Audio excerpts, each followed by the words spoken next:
මම වගේ කෙනෙක් මේම ගම්වල මිනිසුන් ඇත්තටම දුක වේදනාව කඳුල හඳුනන නිසා මට ගොඩක් ආදරේ මගේ ගම්වාසීන්.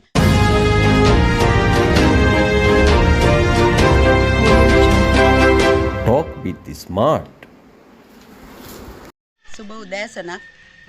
මම කුමාරි පතිරණ ගම්පහ දිස්ත්‍රික්කයේ මහරාසනේ ගෝනහෙන බටහිර උතුර ප්‍රධාන අපේක්ෂිකාවක් වන මම මේ වෙන විට මෙම කොට්ටාස දෙකේ පොඩි කාලයක් මම වැඩ කටයුතු කරගෙන යන අතර මගෙන් සාමාන්‍ය මේ වෙනකොට මෙම වසම් දෙකේම සිටින දිලුදු පවුල් වෙනුවෙන් මම යම් දෙයක් මට පුළුවන් ආකාරයෙන් මම මගේ ඉහළ නිලධාරීන්ගෙන් උදව් උපකාර රැගෙන මම එතුමන්ලා එතුමියන්ලාට මම උදව් කරලා තියෙනවා.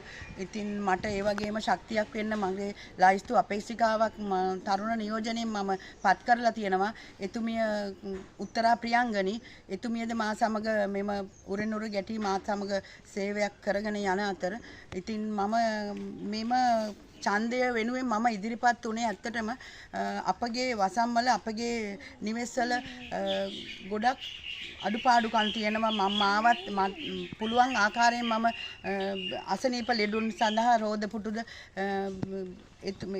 එම රෝගී තත්ත්වයන් වලට උදව් උපකාර කරමින් දිලිඳු දරුවන් වෙනුවෙන් පාසල් පොත් සහ එතුමන්ලාට ජීවත් වීමට ආර්ථික අපහසුතාව තියෙන නිවෙස් සොයා බලා මට පුළුවන් සෑම සිංහ සමාජ සියලුම ආයතන වලින් මං රැගෙන එතුමන්ලාගේ මේ වෙනකොට ආර්ථිකයට උදව් උපකාර කරපු කෙනෙක්.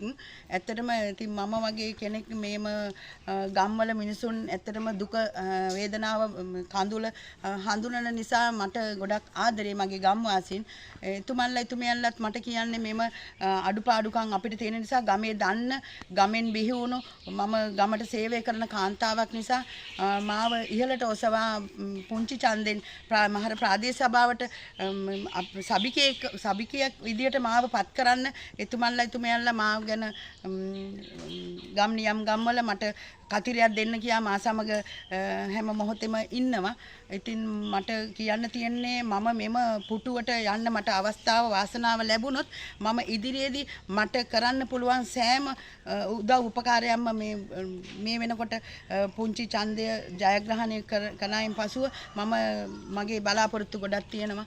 ඉතින් අපි බලමු මේ ආශිර්වාදයක් වෙයි කියලා මට මේම ගම්වාසීන්ගෙන්.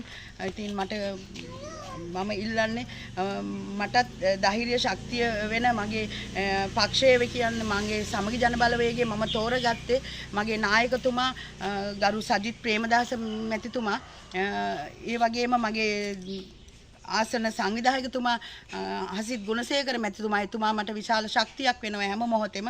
එතුමාගේ නායකත්වයෙන් එතුමන්ලාට හැකි අයුරින් අපිට කරන සේවයෙන් මමත් පුංචි කාන්තාවක් වශයෙන් මේ ගමට දෙයක් කරන්න මගේ අභිලාෂයක් තියෙනවා. ඒ නිසා මම ගැන කියන්න තියෙන එච්චරයි. ඉතින් බොහොම ස්තුතියි මං ගැන ප්‍රකාශයක් කරන්න මේ අවස්ථාව මට ලබා දුන්නට.